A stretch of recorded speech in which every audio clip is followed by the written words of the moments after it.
Welcome to the New York studios of RX Muscle, RXNY. We are back. Iron Debate, the first episode in 5 weeks, brought to you by Quest Nutrition. Visit questnutrition.com. I'm your host, Heath Faruqi, and many of you have been asking us for weeks now to jump on and get Iron Debate. And while we've been having a bit of a transition period with Dave and Johnny in Florida, myself staying here on Long Island, but we managed to bring it all together, and we figured, why not now? Why not have an Iron Debate at the end of December to wrap up the year that it was, an exciting year in bodybuilding in 2016. As we now bring in our panelists, first we go up to Dave Palumbo, as we go down to Dave Palumbo sitting in sunny Cape Coral, Florida. Dave, Iron Debate returns with the new settings. Yeah, it's you guys are freezing your ass off up in New York, like I used to do my whole life for 47 years. And now I am down here in sunny Florida enjoying the fruits of my labor, as I like to say, or the beautiful sunlight out here. And I can't complain one bit. I know Chris is freezing his platoon off up there in Maine. And Romano's probably moderately freezing his butt off in South Carolina. But the truth of the matter is we had a tremendous bodybuilding year. A lot of controversial stuff, a lot of surprising stuff happened. And, you know, the industry as a whole has changed so much with the moving away from the magazines, moving into the bodybuilding online realm, obviously original TV programming, all things that we champion at RX Muscle. And I'm really proud of, you know, where we've come and in the coverage we're doing. And I think that this show is a great celebration of everything that we've accomplished over the last 7 or 8 years, and everything we're going to accomplish in the future. So with that, we bring in another member of the Frozen North, and that is Chris Aceto. Chris, how are you doing today?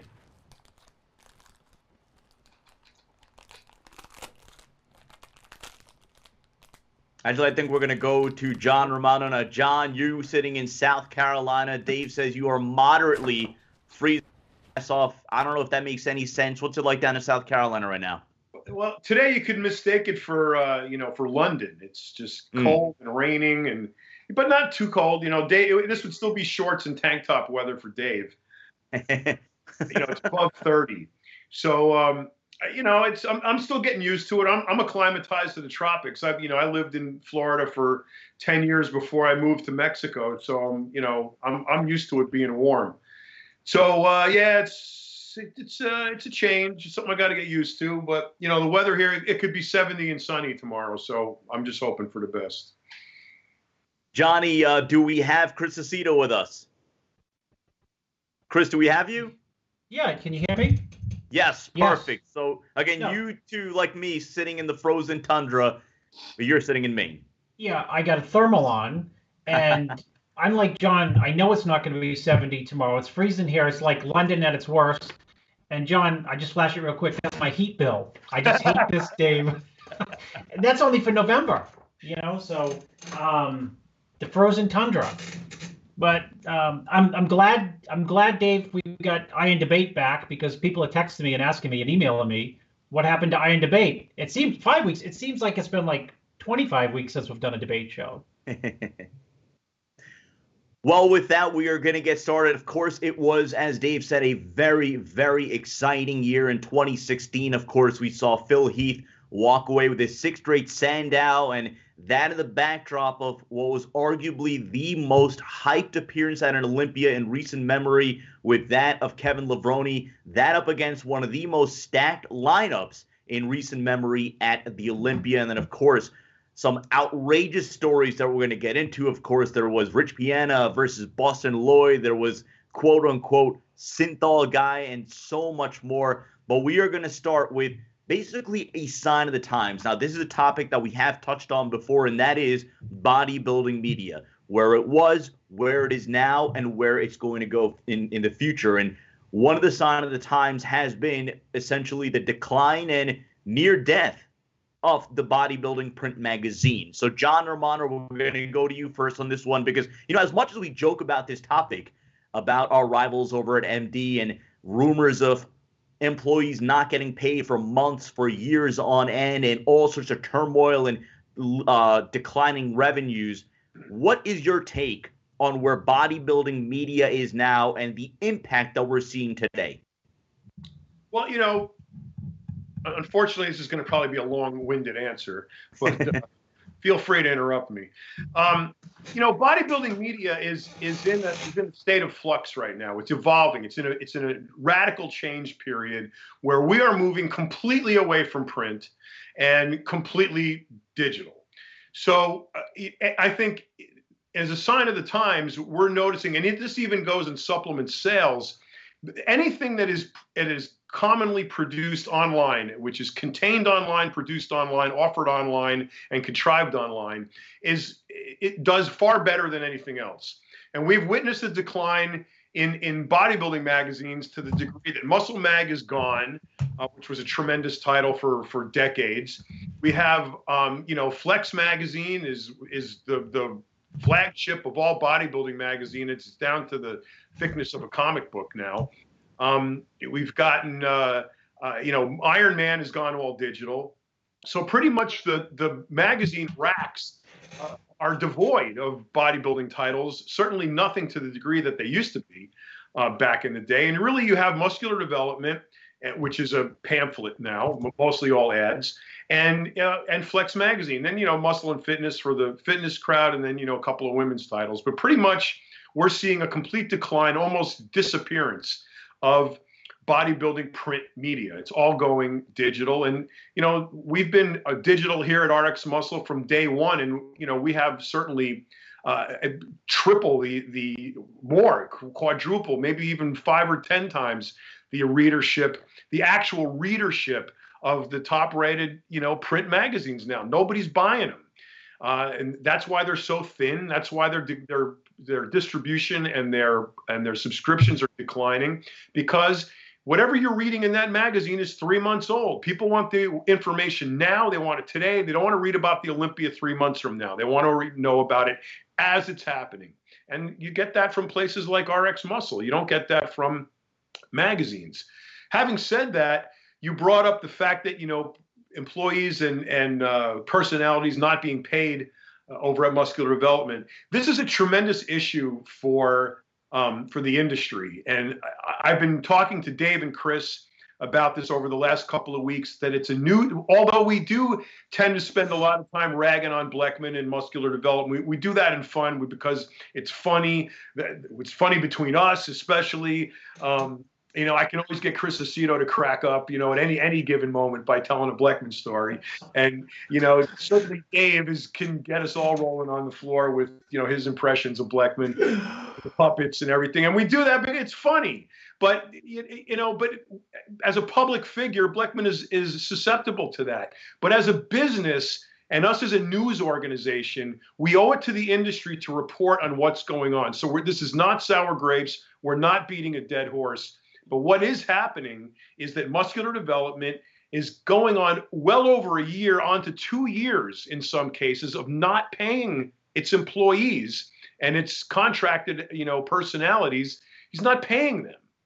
And what he is doing is stringing them along by some manner of loyalty or what have you. But you have writers, announcers, trainers, contracted athletes not getting paid. That's a big thing. And not only not getting paid a month or two, but a year and a half. People are owed a lot of money. But at the same time, Bleckman's not paying his employees. He's signing athletes to contracts. So how can you not have any money to pay your loyal, steadfast crew, but you have money to buy, a contract to shoot some guy's striated shoots, in a closet? Because for what? You think is the story really? Is the real story that Bleckman is telling his people that he owes over a year's worth of money to, just to hang on a little longer? I'm going to sign the next greatest pair of striated glutes to the magazine, and it's going to turn the magazine around. We're going to get over $1 million coming in the door of ad dollars to pay all you guys off, because based on the amount of people that have talked to us and told us what they're owed and for how long they're owed it, we can probably calculate that it's, over $1 million, probably a lot more.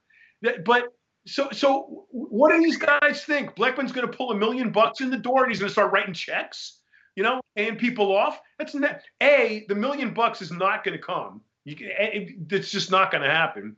B, whoever's glutes he's got on the magazine cover are not going to bring that kind of money in. And C, if he gets that money, he's not paying you. So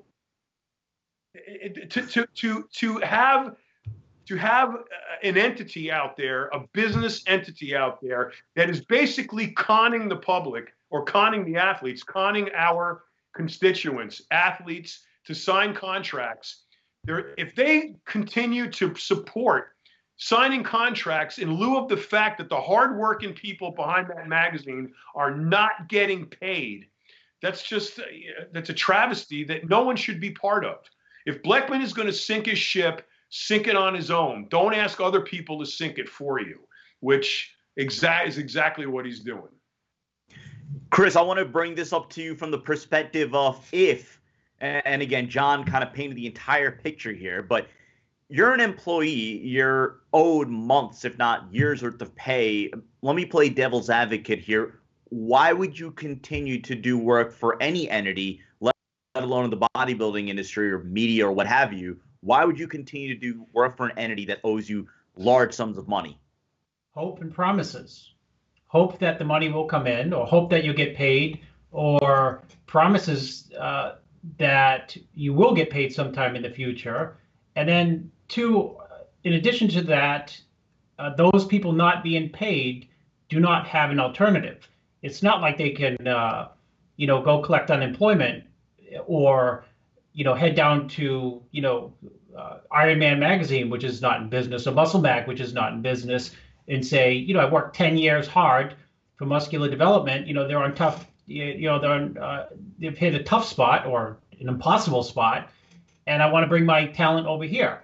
It's just not going to happen. So the reason they're staying is simply that, there is the anxiety of not having the income, which creates, this false sense of hope that you're going to get it.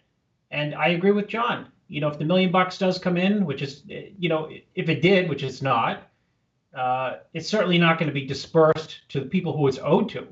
That's for damn sure. So, those people, we know who the names are. They are hard workers.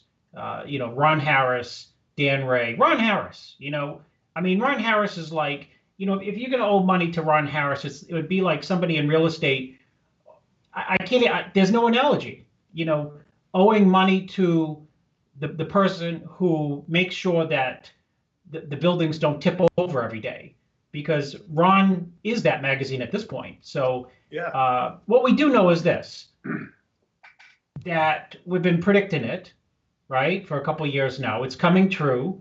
And that the struggle is to, put up some type of facade that it's not coming true on that side.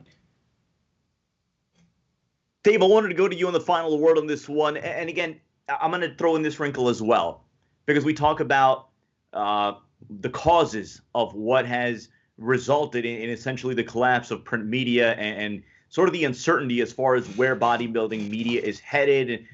I'll ask you from this perspective, where is the money coming from? When we talk about the conventional sources of revenue in this industry, and generally being supplement companies, apparel companies, and it just doesn't seem to be a very sustainable formula at this point. Where is the money coming from, in your opinion, going forward? And what is your solution to what we're seeing right now in this bodybuilding industry, and as well, I guess, with our rival outlet? Well, it's twofold. The magazine industry is dead, and the supplement industry is not doing that well. So there's a lack of money in two areas. Now, even if the supplement industry was doing terrific, there still wouldn't be money being poured into the print media. But I think Blackman may hold on a little longer because he does have a little bit of a digital presence over there. But it's not. It's a double whammy. And because of that, and because his operational expenses are so high over there, and his glute money, that he needs is so high, he can't afford it. But to answer the question from before, what could these guys do? What are these guys saying who aren't getting paid? Why are they staying? You asked that question to Chris. Why are they staying if they're not getting paid? I don't know if any of you guys have seen the movie Officer and a Gentleman when Richard Gere says to Lou Gossett Jr., "Because I got nowhere else to go." Because he's got nowhere else to go. They got nowhere to go. There's nowhere to go. No one's paying. It's unfortunate. So Bleckman's got these people hoping on winging a prayer. Guys, if you're listening, you're not getting paid. You're never getting paid. George Farah told me he was owed a year and a 7-month salary. He told me that it's on the airplane over to San Marino. He wouldn't have told me anything if he wasn't owed money, because you know what? He's not going to do that to Steve Bleckman. But now these guys don't feel loyalty to Steve Bleckman anymore because they feel like they've been wronged, and they have. They have. As much as George and I break each other's balls, this guy works his ass off. He deserves to get paid. He doesn't deserve not to get a year and 7 months salary. Charles Glass deserves to get paid. Dan Ray deserves to get paid. All the guys over there at MD, and I'm sure the list. I even heard a rumor now that Sean Ray hasn't been paid. And if Sean Ray's not getting paid, no one's getting paid, believe me. So this is terrible. And then I have to talk to my friend in Texas who asked who asked Dallas McCarver if he can do a Bros vs. Pros strength challenge, in a month or two against Akeem Williams, because we thought it would be great to get the 2 strongest bodybuilders in the pro ranks out there against each other. And Dallas says, well, Steve Bleckman just signed me to a big contract. I really can't. Where has fucking Bleckman got the nerve to pay this guy money when he owes everyone else money? All his employees. I would be outraged if I was owed money and I heard that Bleckman was shoving glute money down Dallas McCarver's pants. It's unbelievable. It's reprehensible. And you know what? It's disgusting. And you know what? It's going to come back to bite him in the ass, because when all's said and done, no one's going to support him on this decision. The bottom line is, where's the money coming from? I don't know, because you know what? These companies don't know where to spend their money. Hopefully, they'll watch the internet rather than put a blind eye to the internet and say to themselves, who's doing the best stuff? Where are the people going? Where are the fans who buy supplements going to see their content? Where are they going? They're going to rxmuscle.com. And you know what? I hope more companies start funneling some money into new original TV programming. Dave, I'm going to follow one more wrinkle to the... Oh, hold on a second. John, go ahead. Yeah, I got to add. I'm sorry. I just got to add something to this. I have to address why are the people working without getting paid? You guys have hit on some of it, but you got to remember, Bleckman used to be an icon in this industry with respect to his association with Twin Lab. So the industry knows the older constituents of the industry remember Steve Bleckman from Twin Labs. When Twin Labs was the biggest, most successful supplement company in the business, it was the first one to go public. It was very public information that the brothers split up $800 million, along with the mother and the father, who got out of the business. And they did a secondary and raised a few million more. So the people understand, and Bleckman wears the money well. They believe he's rich, and from his own estate, he probably does have a lot of money. And that's the only reason why this magazine has existed for so long, is because he's dipping into, he's not paying people, and he's dipping into his inheritance to make bills. However long that can exist, we don't know. It could be indefinite, as long as he keeps the overhead down by not paying anybody. But these people are working for him because they believe that Bleckman is a man of means, and he's a rich guy, and he's going to pay them because he's a rich guy. But he doesn't commingle funds. He's going to pay them if the money comes into MD, and that money is not coming into MD. So Dave is completely 100% right. Chris is 100% right. But everybody should be outraged. Anybody who's working for MD should be absolutely outraged that this man is signing other athletes and stringing you along, thinking that signing this guy is going to turn this business around and bring in all kinds of income so you can get paid. It's not going to happen. And he comes from a rich family. He may have a few bucks in the bank, but that doesn't mean he's paying you. Dave, I want to go back to you just with a quick point on this. Look into your crystal ball. This time, a year from now, at the end of 2017, what do you see in terms of bodybuilding media? 1 year from now, you're saying? well, 1 year from now, where's the media going to be? I think it's going to be more original TV programming. I think that's really where it's at. We're the YouTube generation now, like it or not. It's all about YouTube. YouTube has taken over everything. I was trying to figure out, about 10 years ago, John and I were talking about original TV programming, trying to create it when we were at MD. And I was trying to say, well, everyone was saying there's going to be online TV stations, and that's why I wanted to start my own station. We didn't know that YouTube would be the hub for that TV programming. So YouTube is the TV of the modern age. And now what you create on YouTube is analogous to your own CBS, ABC, NBC back in the day. So rxmuscle.com or rxmuscle YouTube channel is our ESPN, so to speak. We cover bodybuilding, we cover fitness, we cover bikini, we cover the NPC, IFBB. We do original programming to talk about topics related to diet and health and nutrition, detoxification, funny stuff, entertaining stuff. That's what we created, and it's going to continue to evolve and grow, and we're going to create new programming, and we'll change the old programming around.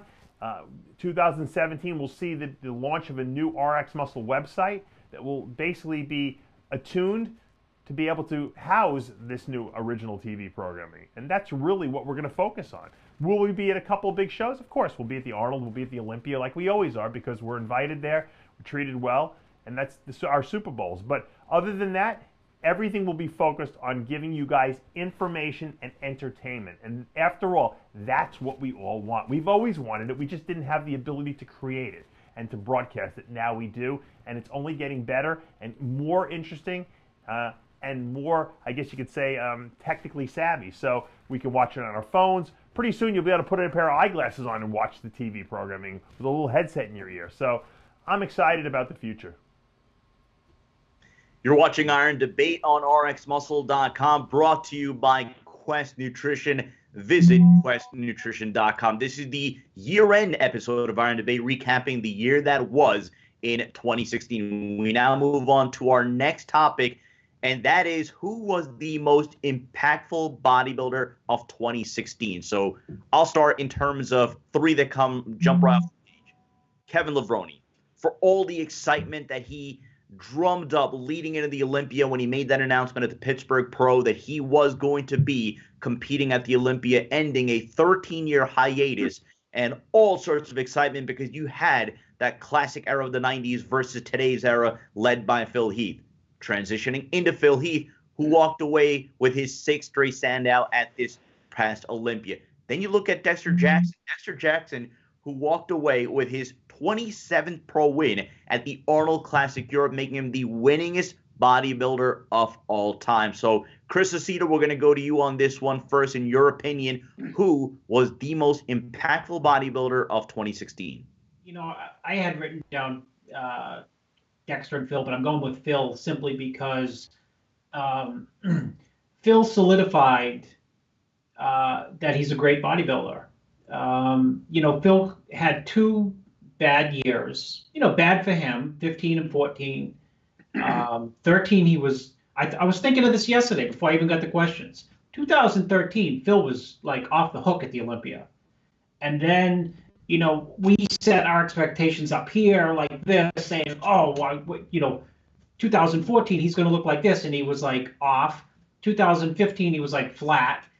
So, our expectations, at least mine were, either this guy's going to hit it out of the park, but I didn't really think he would, or he's going to just go sideways and come in the same.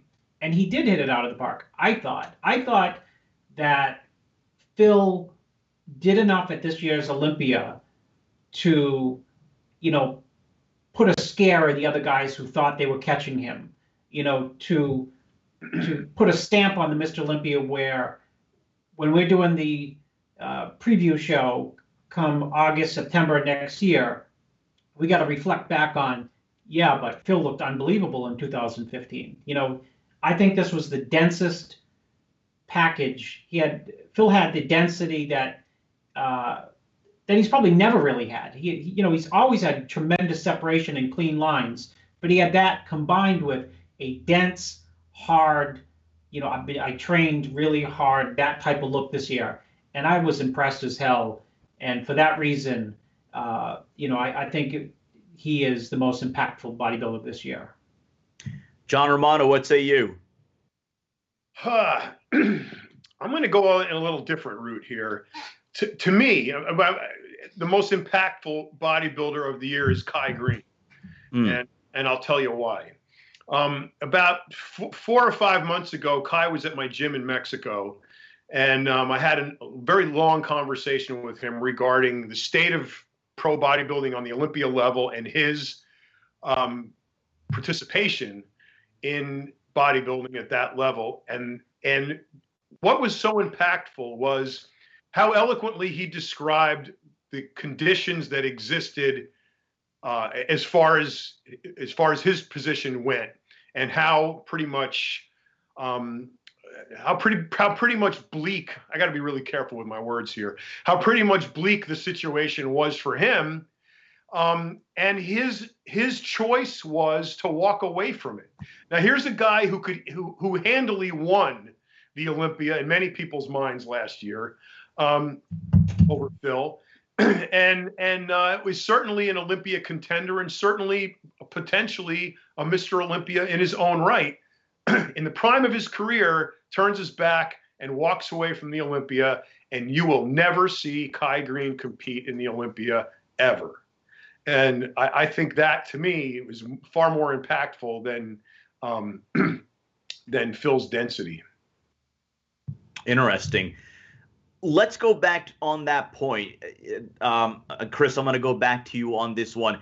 When I say impactful, obviously there is the best performer, right? We talk about the debate when we have it for MVP of a particular sport and whether or not their relevance to the overall team really plays into whether they should be MVP or is it the absolute best performer. But again, I'm going to bring up Kevin Levrone here, and I want you to make an argument for or against as far as impact. Would it not make sense to think that going into the Olympia, as we had in 2015, that did not have Kai Green, it was essentially Phil against the field and whether or not Phil was just going to show up adequate enough to win. This year, there was another level of excitement, and I do pin that on Kevin Levrone. Do you agree or disagree on that? I mean, I'm not really sure, because what I do know about the Olympia is there's not a lot of storylines coming into it. I mean, I went with my gut, like, who was the best bodybuilder, and I thought that was the best choice. And here's Romano making, I'm not sure if Romano's the lawyer or his wife is the lawyer, for God's sakes. Between the Bleckman's, position and the Kai position, he seems like he's right both times. But, I understand his point with Kai, meaning that's a big storyline. Kevin is a big storyline, but even those big storylines, Dennis Wolf out of the show is a big storyline. Absolutely. But what's odd about it is it seems like there's still lacking a lot of storylines running into the Olympia. And the Olympia is, and it's the best show on earth. It's run tremendous, great prize, strong prize money, sold out, high energy. I don't know if it's the times, the Instagram world we live in, the social media. Nobody really cares. In other words, there's an impact, but it's measurable only for like a few weeks running into the show, and nobody really cares after.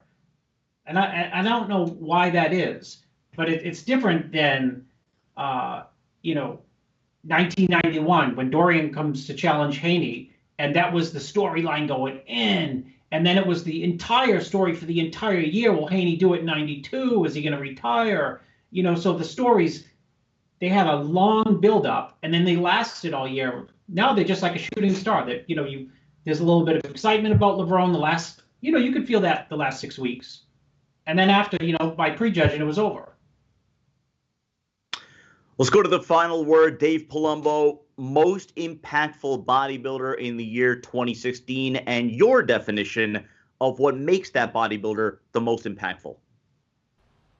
Well, if from a, like Chris said, from a lawyer perspective, I think John tried a great case, and I think that, the Kai Green story, and I didn't even think about that, is probably the most relevant, maybe, is a better term, because he really, he pulled a Muhammad Ali, essentially. He's like, I'm going to quit boxing, and I'm not going in the Army, Kai Green did the same thing. He quit the Olympia, which was his dream, and, the thing that he's the most passionate about, and he stepped away because he didn't like what was going on, politically speaking. So I don't know if it's the most impactful. It certainly made the biggest statement. To me, impactful means at the end of the year, what do you remember the most? And what I remember the most is Dexter Jackson. Dexter Jackson is the winningest bodybuilder of all time. This guy's still winning major pro shows against top Olympians, placing top 3 at the Mr. Olympia at the age of almost 48 years of 48. I think he's 47. He just turned this year. That to me is the most impactful story. Even though Phil is a very dominant Mr. Olympia and proved that he still got what it takes, Dexter to me is the most impactful story because it just keeps coming and coming and coming, and this guy keeps getting better and better, and he just won't go away. And he's like a thorn in all these young guys' sides. They can't beat him, and he proved, that he went from bantamweight to the best of all time, in the sense. You can never take away that Olympia he won in '08, and you know what? You can never take away the fact that he's the most winningest bodybuilder of all time. And to be honest with you, I don't think anyone will ever beat that record. Who competes that many times anymore? No one's close. Phil only does the Olympia. I just can't see it ever happening.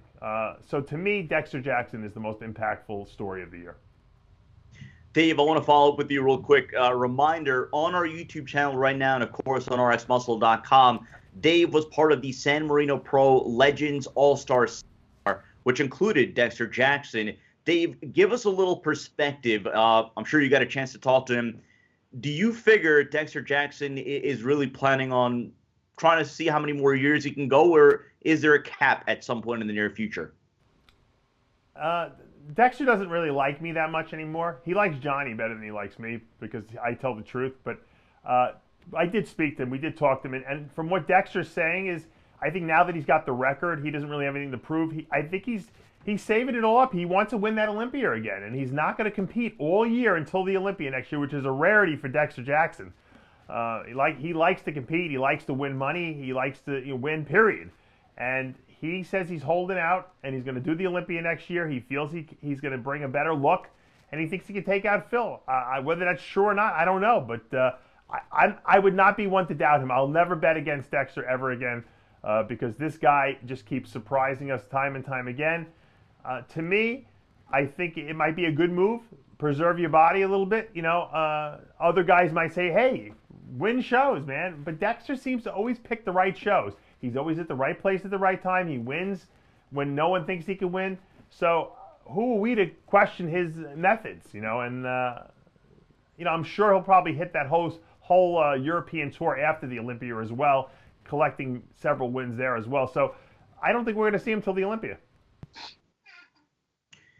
With that, we're going to transition over to our next topic. Again, you're watching Iron Debate on rsmuscle.com, brought to you by Quest Nutrition. Visit questnutrition.com. I'm your host, Sadiq Faruqi. We're joined by Dave Palumbo, John Romano, Chris Aceto. Great to be back on this show. It's been quite a while. Obviously, we're still in a bit of a transitional period with Dave and Johnny making the move to Florida. I'm still here in New York, but we're so glad to be back with you. Again, if you're watching us on YouTube for the first time ever, hit the subscribe button below. Like this video. We're going to be coming out with a lot more of these, especially during the period of the off season. We're going to have all sorts of interviews, iron debates, and all forms of original programming to keep things fresh and interesting during the offseason. We just talked about Dexter Jackson, of course, coming in third at the Olympia, winning the Arnold Classic Europe, the Arnold Classic South Africa, the New York Pro, and the Olympia Europe. We now move on to the next topic, and that is the most surprising bodybuilder of the year 2016. And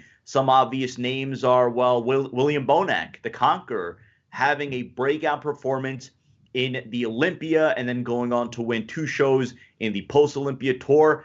Or would it be Phil Heath? Because going into the Olympia, not many people enough are saying that Phil Heath was a strong candidate to repeat his own Sandow success. Or if you want to look in the 212 division, maybe you want to look at Ahmed Ashkenani in his rookie campaign, winning second, and in many people's opinions, pushing the eventual champion Flex Lewis. So John Romano, let's go to you first on this one. Who was your surprise bodybuilder of the year 2016? I thought hard about this, and of course, I always like to try to come up with different answers. In terms of surprises, I don't necessarily always think surprises are a good thing.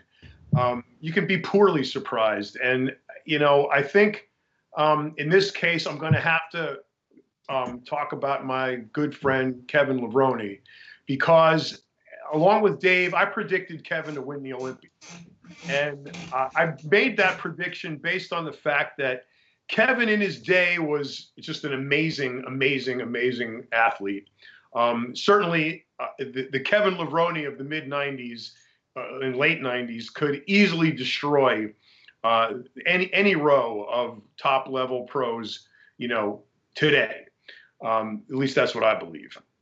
And we all thought, especially Dave and I, and especially me, thought that Kevin was going to take this 13-year, hiatus and come back and bring at least a semblance of that, conquering physique of the 90s. And I was really excited to see that, because I always believed that, for all of the conjecture that's bandied about in our industry about the 90s bodybuilders being superior and it was the best era ever, and any one of those guys, Chris Cormier, Paul Dillette, Flex Wheeler, could come back today and dominate. And this is when we had the chance. We had the chance for Kevin was going to be that guy. And maybe my anticipation of that got the better of me, but also Kevin didn't really tell us the truth when it came to, how he was looking. And I was very surprised when, I saw him, peel off, at the Olympia and walk on stage. I was sure that Kevin was going to be, in the top three, duking it out with Dexter and Phil. I really believed that. And I was, when, I finally saw his whole body, especially his legs, I was surprised.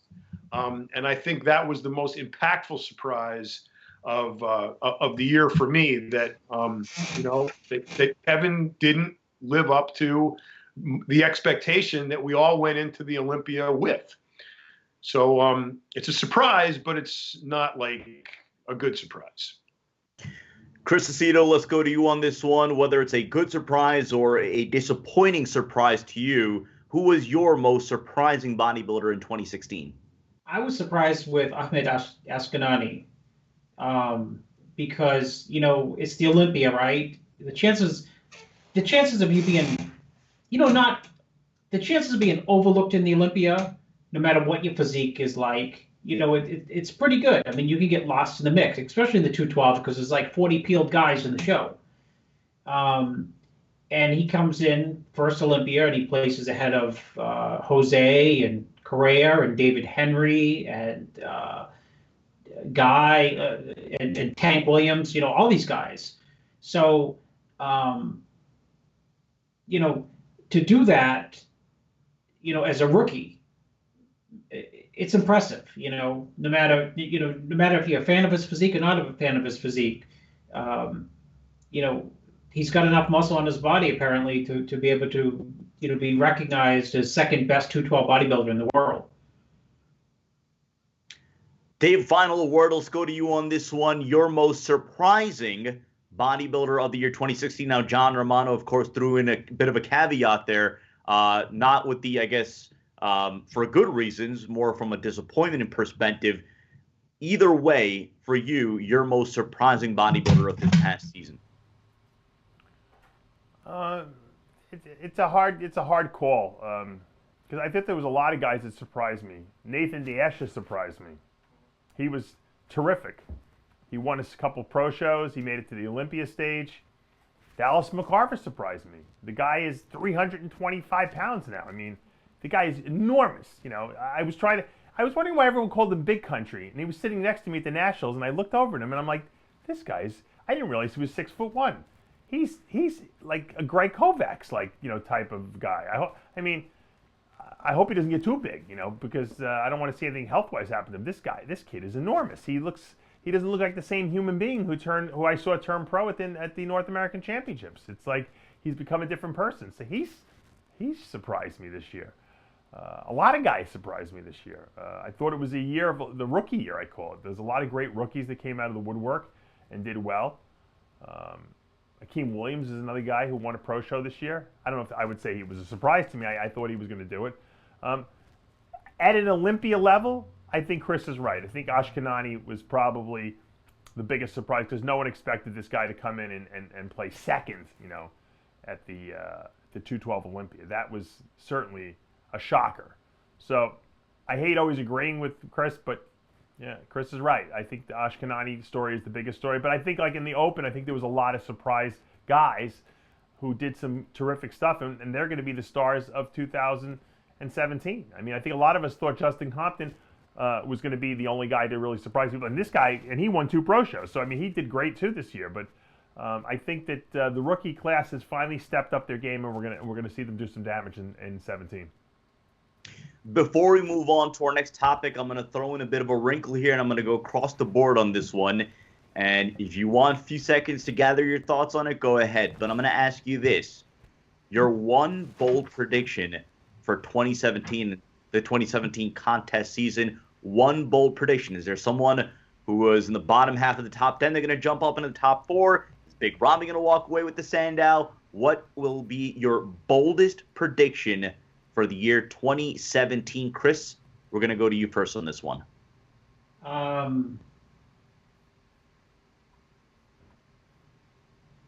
Boldest prediction is Dexter pushes Phil hard for the Olympia. I'm not a Dexter fan at all, but not at all. What I mean is I don't think he can beat Phil, but the more I don't think he can beat Phil is the more he keeps coming back, and the more I think, well, maybe he can beat Phil. It just takes Phil coming in off. I don't know. John Romano, your one bold prediction for 2017. Chris stole it from me, so now I got to think of another one. My prediction was going to be Dexter Jackson wins the 2017 Olympia. So now that that's already been said. It doesn't just have to be the Olympia. It could be Arnold. It could be overall. He's going to win the Olympia. That's my prediction. Is he wins the Olympia.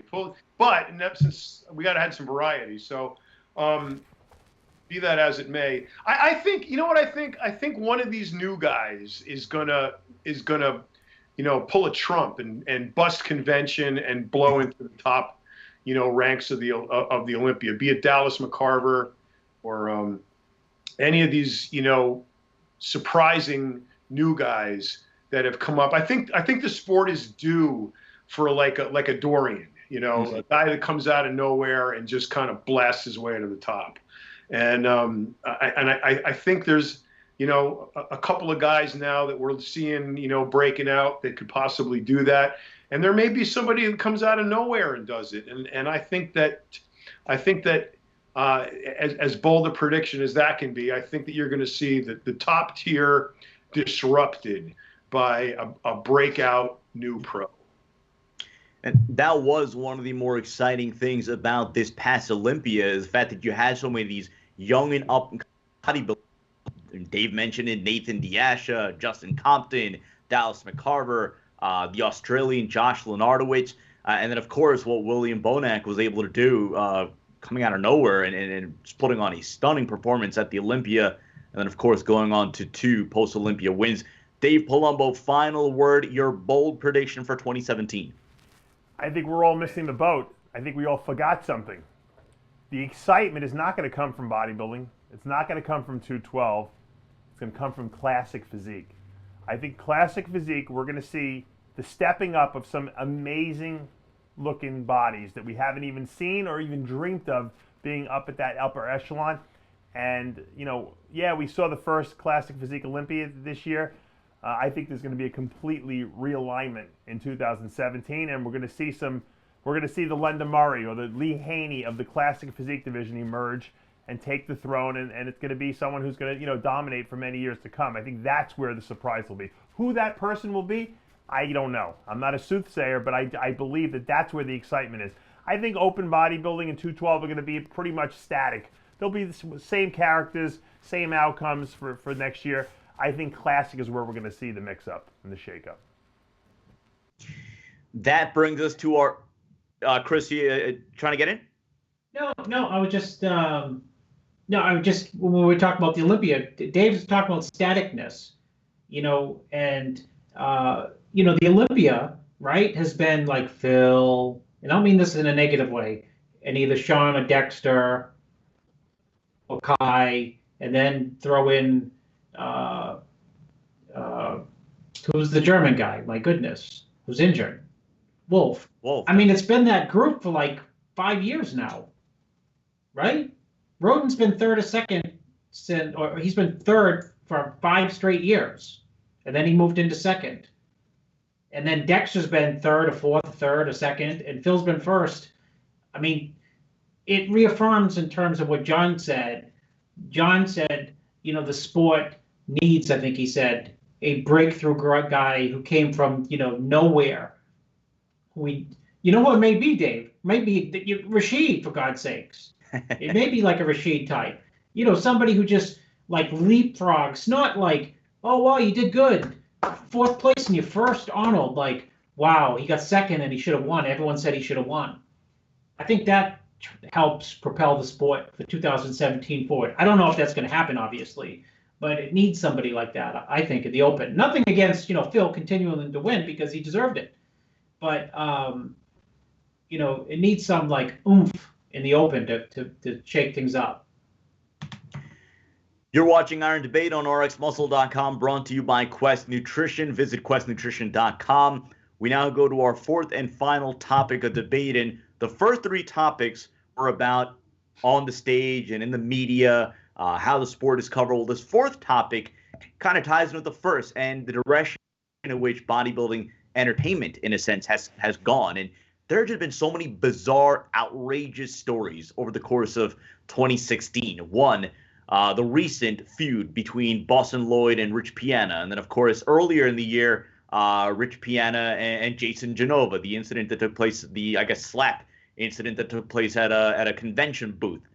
Speaking of slap, just a couple of weeks ago, we had Slapgate out of Greece with Giannis Makos, who, by the way, knock on wood, we might actually have him on live with on RxMuscle.com tomorrow. Then Tony Hughes and his DNP advocacy.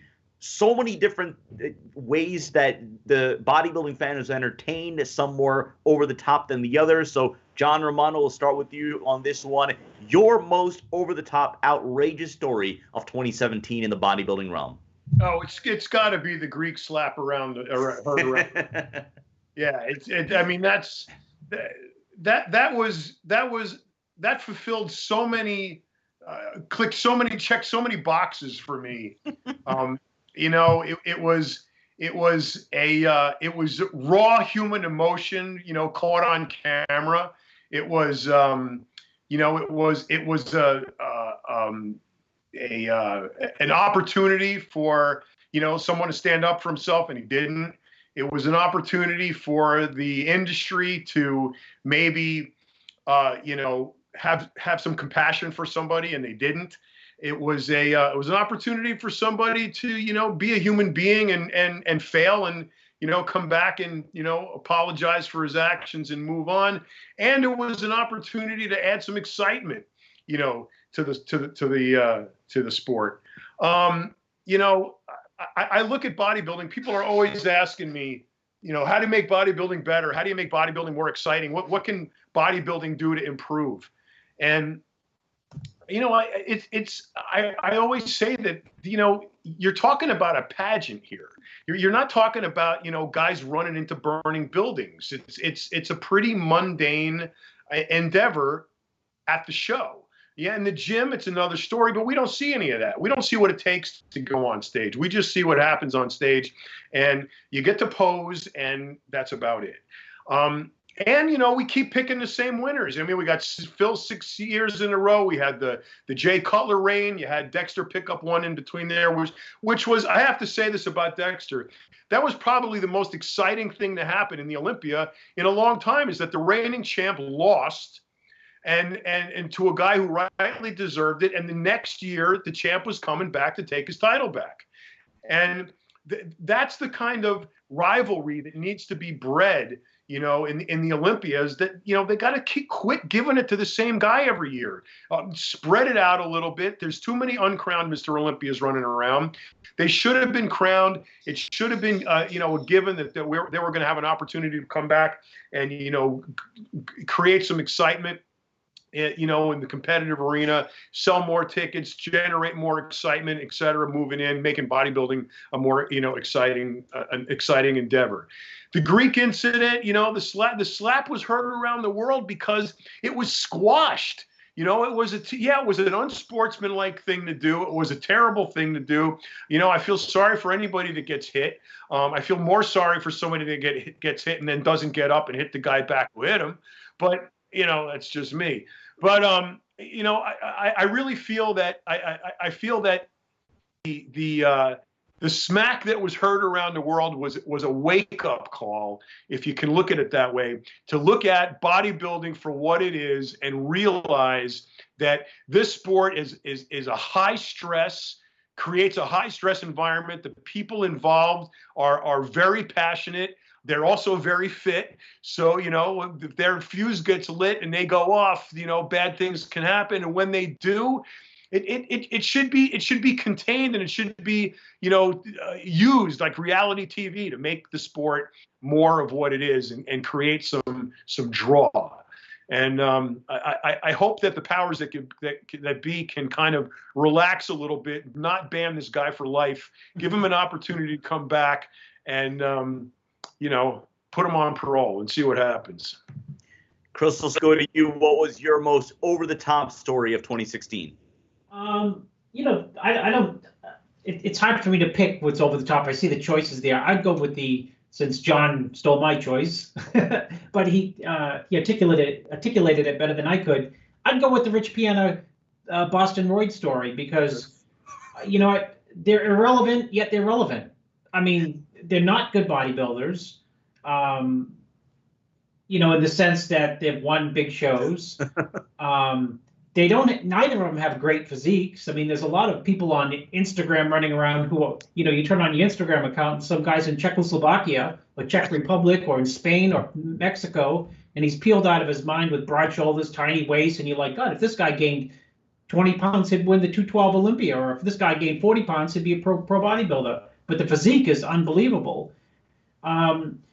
So it's amazing that they make the list, and simply because they make the list and seemingly are completely irrelevant makes them relevant in an odd way, based on the fact that they both love to take steroids on camera. Dave, we're going to go to you in the final word on this one, and it's interesting because, when you talk about someone like John and yourself, I think you guys are a little bit more Chris comes from a more old school perspective when it comes to bodybuilding in general. So these, especially now, Dave, with you, me, Johnny Styles, and the way that we've been digging through YouTube, the way that we've been digging through, I guess, the new age bodybuilding media, entertainment, what do the kids want? What do bodybuilding fans really want? What kind of headlines sell? What kind of images? Do they want freaky? Do they want over the top? Do they want something that's simple, classic? So I just feel as if you're going to have a very interesting perspective on this one. I named 3 particular moments in time, actually 4, 2 with Rich Piana. Is there one out of those 4 or something else that you would define as the most over-the-top moment in bodybuilding in 2016?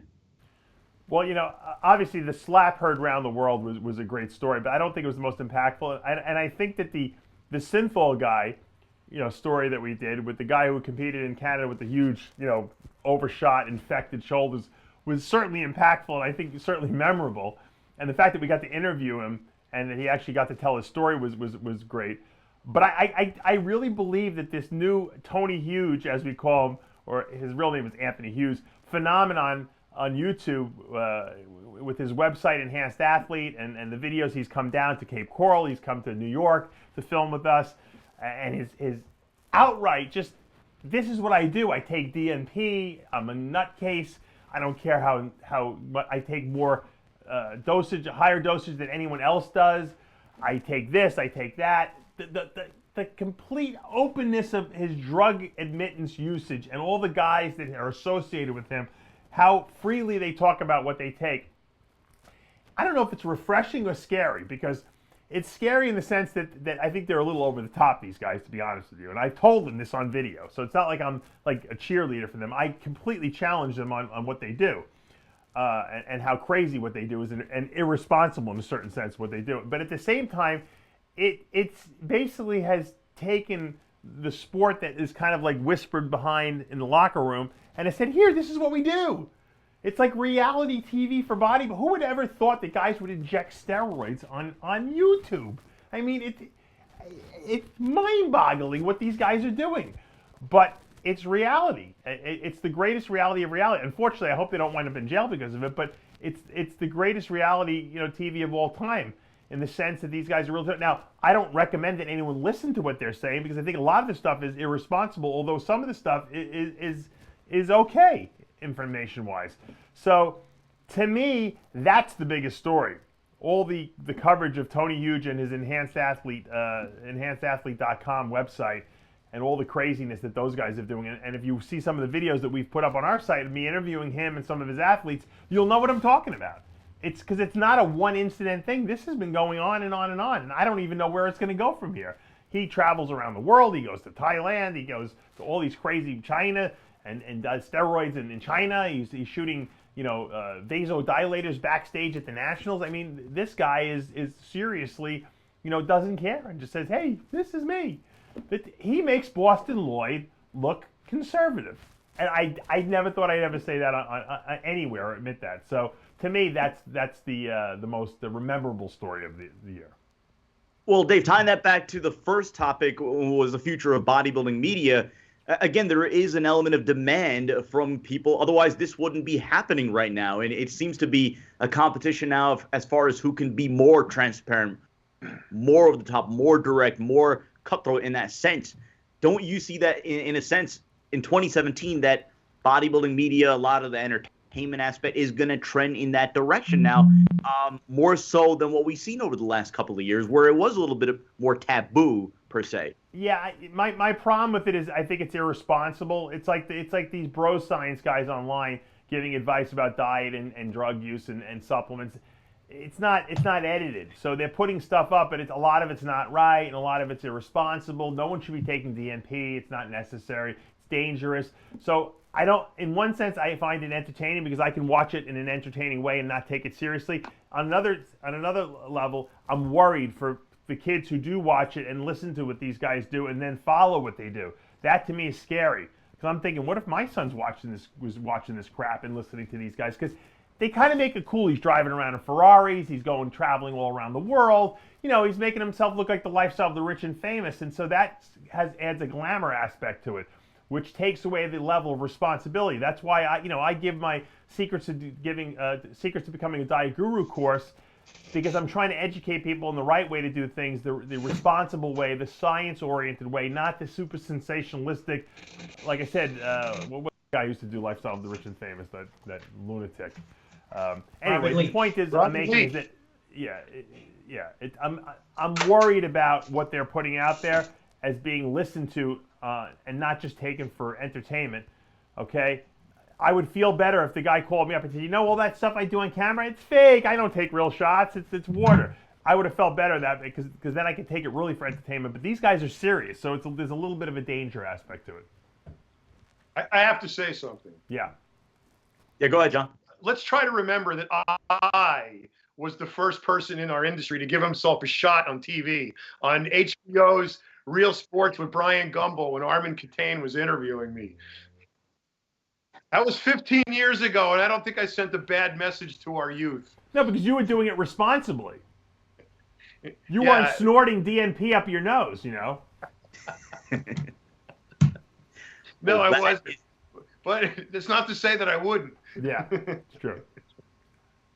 Well, that's going to do it for this episode of Iron Debate. A reminder, live right now on rsmuscle.com and our YouTube channel, live with Steve Orton. So that if it's available to watch right now, again, rsmuscle.com and YouTube. Tomorrow, we're going to have an episode of Iron Rage. Dave, you want to elaborate a little bit more on that?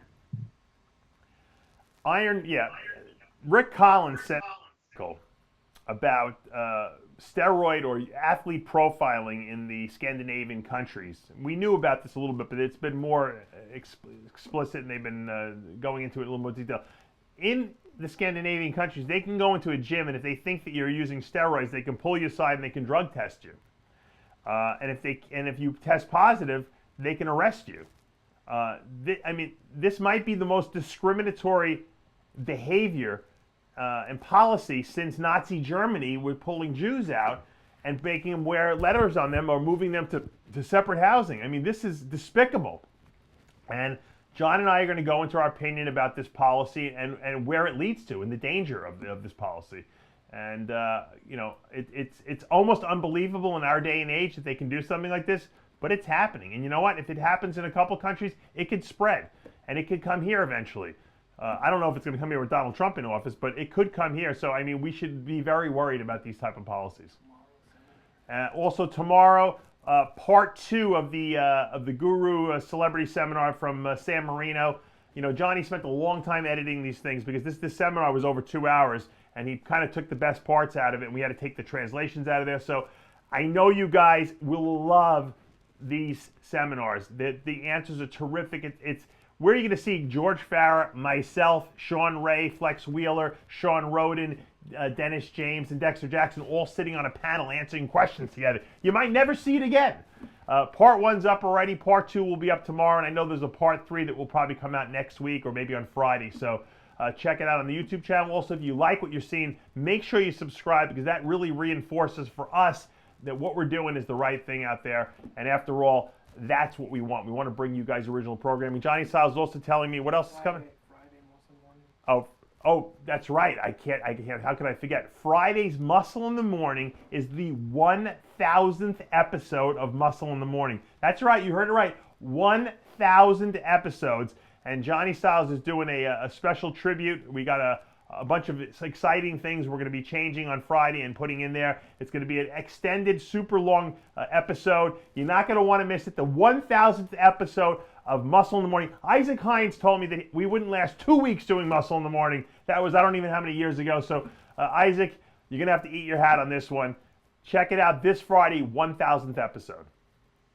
So, again, also in addition to all of that, Dennis James, Dave and Dennis James, a one-on-one from San Marino. That, too, is available right now on rxmuscle.com and our YouTube channel. Tomorrow, Iron Rage. Then Thursday, we return with Ask Dave. For Chris Aceto, John Romano, Dave Palumbo, and Johnny Styles, I'm Sadiq Faruqi. We'll see you next time.